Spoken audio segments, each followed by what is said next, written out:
President Vladimir Putin says peace talks reached a dead end, insisting his forces would achieve their goals. And U.S. officials are warning a new Russian offensive is taking shape in eastern Ukraine, one that could be even more punishing.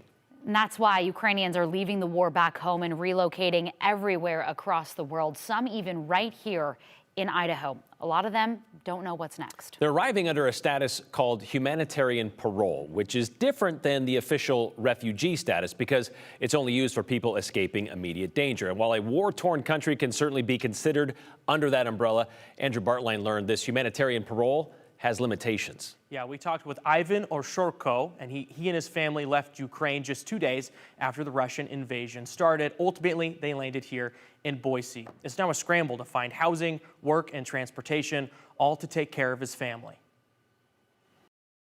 It's in his blood to watch after others.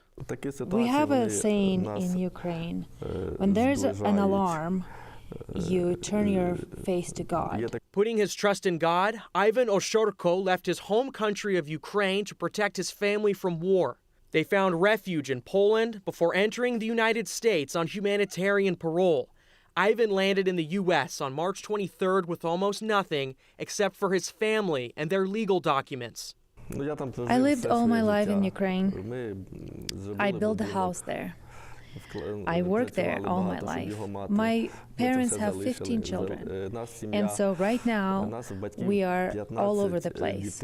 So it makes me sad that we are not all together. Under humanitarian parole, Ivan can live and work in the United States for about a year. But the Idaho Office for Refugees says Ivan doesn't qualify to receive benefits from the refugee resettlement program because he doesn't have official refugee status. But he needs that help. At first, we will need a place to live and a car to move around. The Office for Refugees says refugee benefits can include up to 8 months' rent and career coaching.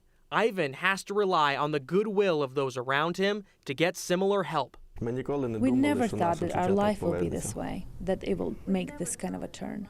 Historically, Ivan's family doesn't ask for help. They give help. Because in World War II, his great-grandfather saved the life of 2 Jewish people. Israel recognized his family in 1989 for their heroic actions. This is something that we are going to be passing from generation to generation. In the best interest of the next generation, his children, Ivan made the tough decision to pack up and leave Ukraine. It's really good that I'm here with my family in safety, but I cannot really say that I'm happy right now. Helping other people's in his blood. But today, Ivan has to ask for help so he can help his family. But I think as of right now, we're going to stay in the United States. I think we're going to stay. The Idaho Office for Refugees is working directly with nonprofits and other resources to help Ivan and others get the assistance they need. We'll link in this article at KTVB.com where you can help out and where that money and other items can be given to them as gifts because, like we said, they don't qualify for a lot of these federal government programs.